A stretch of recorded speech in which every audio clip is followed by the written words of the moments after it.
Hello and welcome to another segment of Western Wisconsin Journal. I'm Jamie Johnson, the government political correspondent. And yes, it is in the fall of an even-numbered year. It means it's election time. Partisan elections come up in November, and we've been interviewing different candidates all the way from U.S. Senate. And today, our candidate is incumbent for the Assembly 30th District, Shannon Zimmerman. Shannon, welcome back to the show. Thanks for having me, Jamie. Appreciate it. As we were talking off camera, you were probably the second most frequent guest that I've had on in the 17 years that I've been doing this. You have been in the Assembly for 8 years. It will be as of January. Yep. And so you're seeking a fifth term. That is correct. All right. So why don't, and you've been my guest, like I said, on at least an annual basis, talking about whether it's bills you've introduced or give us an overall legislative update. I mean, the impetus for this show is the fact that we're in Western Wisconsin. Yeah. And as you know, Western Wisconsin can be an afterthought. Maybe the only one that's more of an afterthought is anything north of Highway 8. Yeah. But if we, and I don't mean any derogatory to those folks, of course, just that sure, we have things in common with them, I guess. So given that, and trying to raise the visibility, like your predecessor, Dean Knudsen, you serve on the Budget Committee, basically. Joint Committee of Finance. Joint Committee of Finance. And that Joint Committee basically ends up hearing all the public hearings about what goes in the biannual budget. So you got a lot of work if you're returned to office that will happen in the spring of 2025. Yeah. But you got to win to get there. So let's recap for folks what maybe you've done, what you're most proud of, how do you serve in the legislature, what's been your approach? Yeah.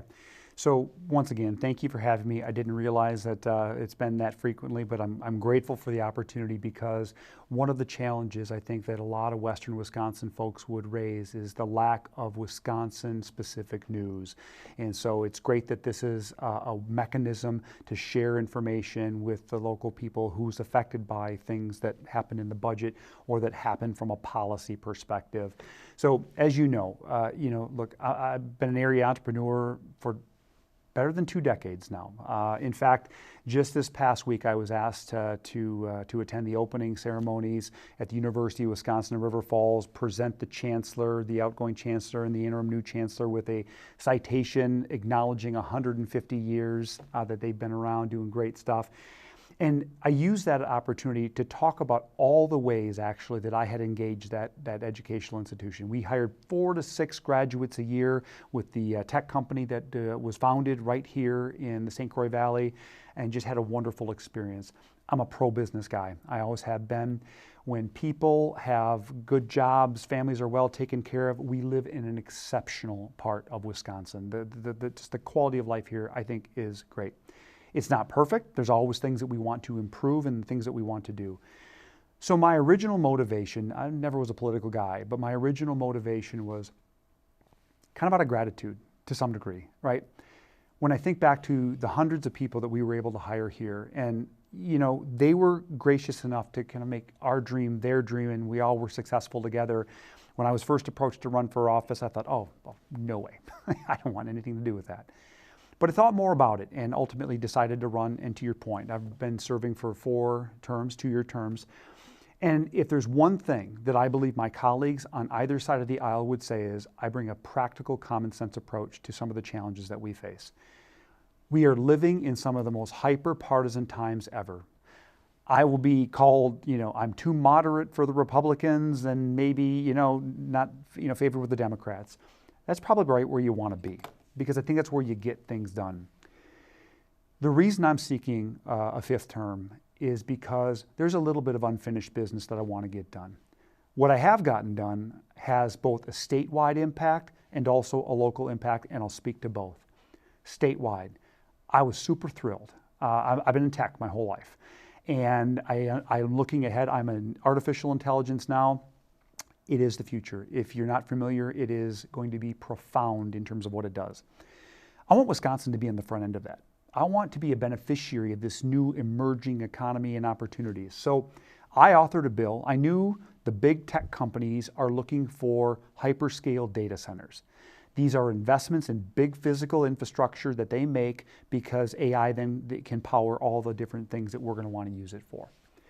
Knowing that that was the case, doing some analysis, I recognized Wisconsin had some, I will say, unfavorable tax laws that was prohibiting these companies from looking at Wisconsin. So what do? You draft a bill. I talked to a lot of the different tech companies. Long story short is we modified the tax law. My bill was successful. It was signed by the governor.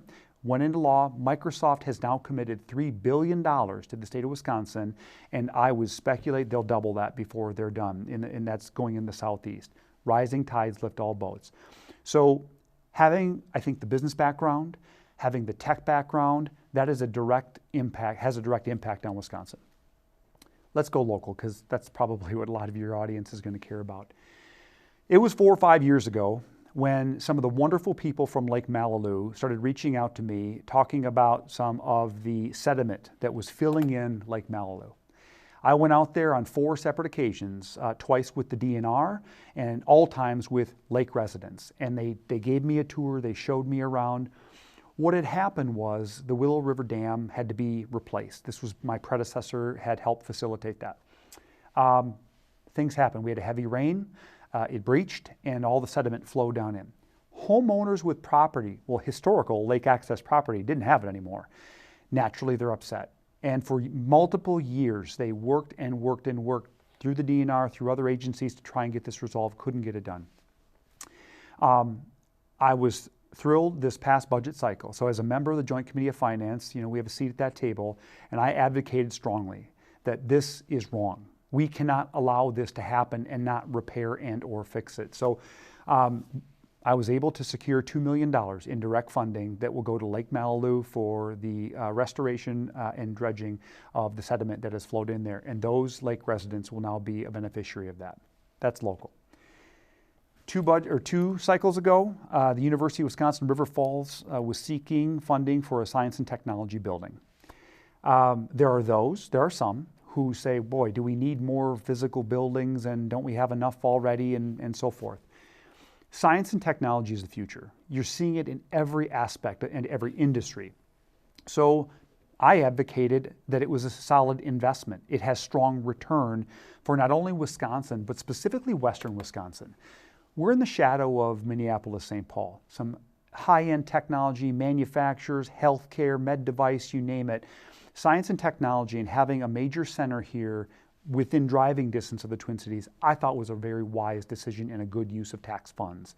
So 2 cycles ago, I was able to secure the design funding, and this past cycle, and it was late nights. And the folks at the University of Wisconsin River Falls were wonderful because at 11 p.m. at night, they're still on the phone with me as I'm negotiating with some of my colleagues as well. But we got it done, and that building is coming up and out of the ground, and I think it'll have offer a great benefit to our workforce in this area as well. So I'm going to pause because I think we've got a lot done, and I keep going, but I want to make sure well, we you get to mentioned other that questions. you still have some unfinished business, so let's talk about that. What is it that, if reelected and returned to Madison, what would you focus on? Okay. The unfinished business, the things that we advanced but didn't finish are as follows. 1, everywhere I go in this community right now, I'm hearing about the struggles with inflation. It's not just here, it's really nationally, and it's not really a secret or surprise how that happens. You can't put trillions of dollars into the economy and not expect that to be a result of this. So identifying ways to reduce expense and lessen the burden. Last cycle, we were able to get a number of bills done that is going to help create more competition in healthcare and help reduce healthcare costs for area residents. But there's still more that needs to get done. I think that patients need more choices. More choices are good because it creates that competition. We passed a bill that, back up a step, our treasured retirees and seniors in this area, we don't want to chase them out. And we're seeing rising property taxes, we're seeing rising taxes in general. We put forth legislation last cycle that would have eliminated the income tax on retirees. That is a major, major move. And sadly, it didn't get past the governor's office, but we're going to come back at it. That needs to get done. I don't want to see senior residents in Hudson or River Falls chased out because they can't afford it anymore. So I think that's a major step. So I thought I heard briefly something about this, but saw that it didn't make law. And so you're saying eliminate all taxes regardless of how much money they make as long as they attain the age of 65? We had a cap on that in terms of, I want to say, forgive me, it might have been like 150,000 or something along those. There was a cap in the legislation that went through. So yes, if we have perhaps the wealthy, and that would be a concern to some, this was focused on a group of people who I think would be most deserving, and it would help everybody at the end of the day. In addition to that, we also sought a middle-class tax relief that we passed in the Joint Committee of Finance and was unable to get through. Those are just a handful of the things that would have a direct and positive impact on Western Wisconsin families from an inflationary period and from a retirement perspective. We did, however, to all of our businesses, this was, oh my gosh, I think we've been pushing this bill since I was first elected. The elimination, and by the way, an elimination of a tax in any state is rare, right? Once, I hate to say it like this, but once government gets its hands on your money, it's reluctant to let go. The personal property tax got eliminated this past cycle, and I'm grateful that the governor signed that bill as well. And what that is essentially, if your people are unfamiliar, businesses in our community buy equipment, pay sales tax on it, and then every year pay a personal property tax.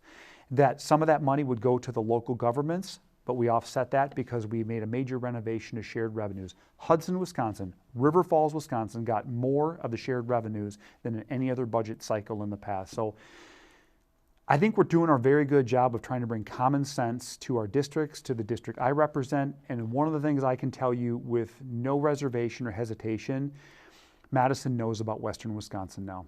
I can tell you because I position us as the rising star in the state.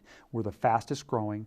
People are moving over when I'm meeting people at their doors, so many Minnesotans moving over here now, spilling over into our wonderful community.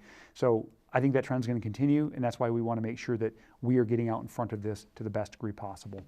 Okay, so you mentioned about, we don't want to tax seniors out of this state.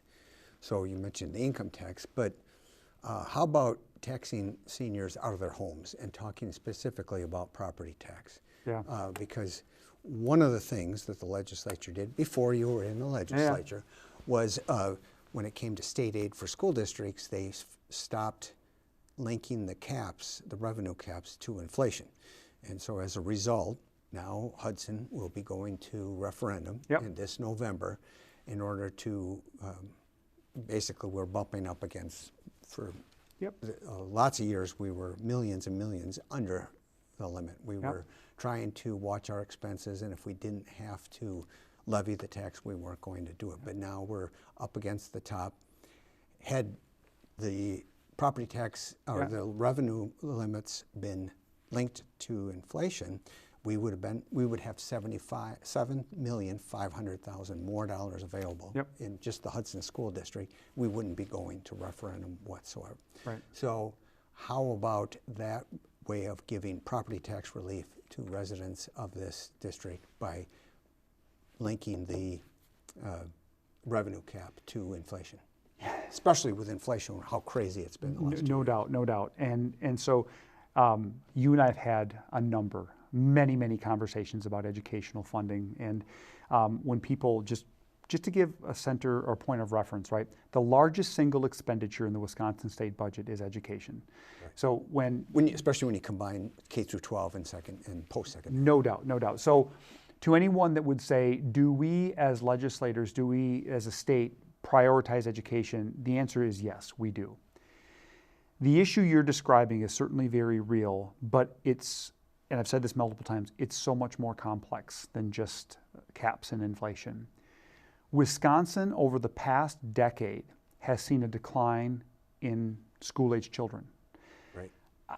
Hudson's seen it, and we've talked about this. River Falls is experiencing this. And for many watching this, they may go, how is that possible? Beautiful Hudson and River Falls, I mean, everybody wants to live here. Well, there's a couple conditions that are not helping us right now. So the first condition is there are just fewer school-age children. Maybe some families just aren't having as many children. And it's not just happening in the St. Croix Valley. This is statewide. Statewide, right? Exactly. And I have said this to you before, and I'll say it again. We are on an unsustainable path in the current funding formula. You have accurately said, everybody, Democrats, Republicans talk about it, but it doesn't change. Jamie, it's going to have to change because it can't continue. But just so everybody understands kind of what I think is the issue here, when you have fewer students and you have a per pupil funding model, at some point something's got to give. When I look at Wisconsin and I compare it to, say, Iowa, once upon a time had, I'm just going to pick round numbers here, 400 plus school districts. Wisconsin currently has 400 plus school districts. Iowa engaged in a program and a process that would ultimately lead to substantial consolidation. Dropped to 300, maybe it was even less, what the final number is there. And it wasn't done in an adverse way, it was done in almost an encouraging and incentive type of way. Wisconsin needs to consider those alternatives. What that does is it allows the funding model to change. School district like Hudson, who maybe you have some declining enrollment, there's more money to be directed to these slightly larger schools. I mean, look, consolidate the receiving schools. We're not too far from school districts that are within 10 minutes of each other, and they have 3 superintendents, 3 separate districts, 3 school boards, and all the infrastructure costs that go along with that. Right. And, I went to a small school in Wisconsin, I grew up, my graduating class was 49 kids. I think back to the access to the education, the curriculum that I had. I compare that to what my sons received at River Falls. I know Hudson is also in a similar category. It's quite different, right? That's one of the benefits that these larger schools have. So at some point, that real conversation, that's what we would do and how we would look at things in the private sector when it comes to business. We'd say, okay, we have fewer of this. We need to modify our supply, if you will, consolidate it. We can direct those funds. Maybe we save just a modest amount, but now it's appropriated differently, and school districts like Hudson wouldn't be going out for referendum. Right. And I think, I went to a high school where there was, and one of the years I was in high school, there was 151 in the entire 9 through 12. Yeah. And we had, 3 other school districts within 6 miles of the town. So you're right. I think consolidation is a good route to go. I think with the funding formula, we got this negative tertiary aid. Yep. You're right. It's way more complicated, I think, than maybe what it needs to be, but that's the reality of what it is. And while there is a 3-year grace period for that, districts like Hudson, which is growing economically, we have, I think when I got on the school board, we had $3.6 billion worth of property within our school district. Now it's 7.3. Wow. So it's basically doubled in 12 years. So when Madison sees a district that's got rising property values, and we have some of the highest per capita incomes as well in the state, they consider us a rich district, so we can start hacking away at state aid. And so when I got on the school board, the state was giving aid about 2/3, and we only had 1/3 on the property tax. That's completely reversed. We're now less than 1/3 coming from the state, and over 2/3 are coming from our seniors. And our fastest growing age group is that 55 to 64 since the 2010 census. So. And think about Hudson. This ties into this conversation as well, right? River Falls is no different. Median home prices are high. Hudson just crossed $600,000 as the median home price within this community. Who can buy that? Right. So how many couples in their 20s with 2 kids under the age of 5? I know I couldn't afford it right back in the day. So that's exactly part of the issue. And so I said it, and I'll say it again, and I hope the governor, and this is unfinished business, because that would be a monumental lift if we could collaboratively sit down and say, this is a real condition. And I understand the emotional connection maybe in some of these districts, right? My grandpa was a cardinal, and my dad was a cardinal, and I want to be a cardinal too. I get it. And if you think that's nonsense, that is exactly one of the most common things we will hear back. Oh yeah, and it comes down to sports. It does. We don't want to mix our players because we want our players being on the school basketball team. That's exactly it. So if we can psychologically get past that and deal with real factual information, numbers that make sense here, this is the right thing to happen. And that's why I say, we have to be nearing this point, Jamie, in light of all of these pressures. It is unsustainable, and it's going to have to be taken up in the legislature. the entire formula renovated and revamped, but also we have to take a good hard look and say, hey, some of these schools need to consolidate. Right. Now, one of the other areas that's a big area of the budget, but not nearly as big as education, is criminal justice in our prisons and jails and everything. And it's the one area where legislators love to co-sponsor bills that make them look like they're tough on crime. And so every session, there's a new thing on drunk driving. Yet, for first offense drunk driving, Wisconsin remains the only state that it's not criminal. We have a very strong tavern league lobby, evidently.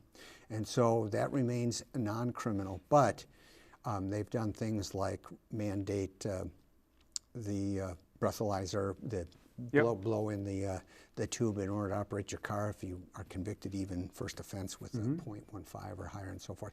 Some of these common sense, they're good, but they tend to want to pass legislation that's going to limit the discretion of prosecutors, limit the discretion of judges, force more people to be in jail. And guess what's the most expensive way of dealing with criminals is putting them in jail. And the least effective. But I'm glad you brought this up. I don't think you've ever brought this up before, so here goes. Even within the legislature, I have never been shy from sharing what's a very personal story. I have a younger sister, and over the years, she had surgery and was prescribed Oxycontin, and that led to other things that led to a very difficult life. So substance abuse was a prominent part, and I have watched this every step of the way, been participative in the process, and when I got to Madison, there was a legislator that came before me that was the creator of what's called the HOPE agenda, heroin, opiate prevention, and education. I took it over because I believe we're doing a lot of things wrong in this category. So I want to begin by saying it should be an expectation that we have safe communities, safe neighborhoods. I am a huge supporter of our local law enforcement, City of Hudson, River Falls, the chiefs, the sheriffs. I meet with them on a very regular basis, right? They do a great job for our community. But your point is valid. How many times I have seen people end up incarcerated when what they really need is treatment. That's what is really going to solve their issue. Furthermore, when they are incarcerated for a drug charge or I think it's called bail bond jumping or something, that usually is some stipulation that's assigned to whatever it is they were meant to not do again. It's a felony. They end up, in a bad way. And then we turn them out and go, good luck finding a job. And meanwhile, we have all these vacant jobs in the area. And I want to be really clear here. I'm not talking about violent criminals. That's a different category. It's probably our lowest category of people who get processed through our system. It is the violent offenders. It is. And so I have worked with both of our counties. I have worked at the state level. I have passed legislation on Narcan, trying to, prevention, harm reduction, treatment, all of these things. And the last one that I raised in a number of committees that I think it's overlooked, and I'm just going to use my word, there's probably someone who could label it better, reintroduction back into the community. Because for many of these people who have a substance abuse issue, they wear a scarlet letter for what seems to be all of time. That's not helping our community. Right. Because, when they can't get a job at a local Quick Trip, they can't even take care of themselves, right? So there's a number of things that I think are common sense that still keep the communities safe, still supports our law enforcement, has the ability to help those who are suffering from substance abuse get back into being a contributing, helping families. I mean, this is devastating to families. In our own community, we hear of overdoses. Fentanyl is horrible right now, and it's spilling into, and people sometimes question, is it really in this area? Absolutely it's in this area. Yeah. I talked to the sheriff of St. Croix County, Pierce County. When they're confiscating drugs, they test these drugs. Fentanyl is showing up in this stuff. It's harmful to law enforcement in their capacity. So corrections, the criminal justice system, mental health, substance abuse, they all kind of are in the same area code here. And rather than doing one-off bills, as you said, that maybe has a feel-good effect, let's really try and get to the root of some of these issues, which is get this person clean and healthy, and their life they'll take care of themselves. They'll be okay. They'll get on the right track. So, I've worked on that and will continue to do so. That's great. Yeah, that's my, I don't disagree with you. You know, when we have judges and they get their discretion taken away, they're the ones able to see the individual circumstances. And just because there's a charge doesn't mean that we have to direct a sentence without knowing what the circumstances, background, and opportunities. Right. Now, prosecutors and courts are getting creative with deferred sentences and so forth, and having strict, long sentences hanging over people's heads, and that can be effective. Yeah. But to have that as one tool, Yep. and it's just, you can't have your entire toolbox be the hammer. Right. So, Well, I think you know my son Nick. Nick's a local criminal defense attorney, and it's been interesting because he shares his perspective with me on some of the things that he sees in this whole category. So, yeah, it's an area that I think the state of Wisconsin can certainly improve on and still maintain absolutely safe neighborhoods. okay, let's get back to seniors, because I tend to be thinking and talking to more and more seniors. I don't know why, it just happens as you approach that age. But you mentioned about income tax for seniors. What about, there are some states who have successfully frozen property tax on their residence, their homestead, at a certain age, whether it's 65 or age 70, which is full Social Security age. Yep. So what, have you seen any bills like that? And do you see that having any legs? First of all, I see a lot of bills. I have a lot of conversations about ways we can stop the increase of taxes, period. Wisconsin passed a $99 billion budget last cycle.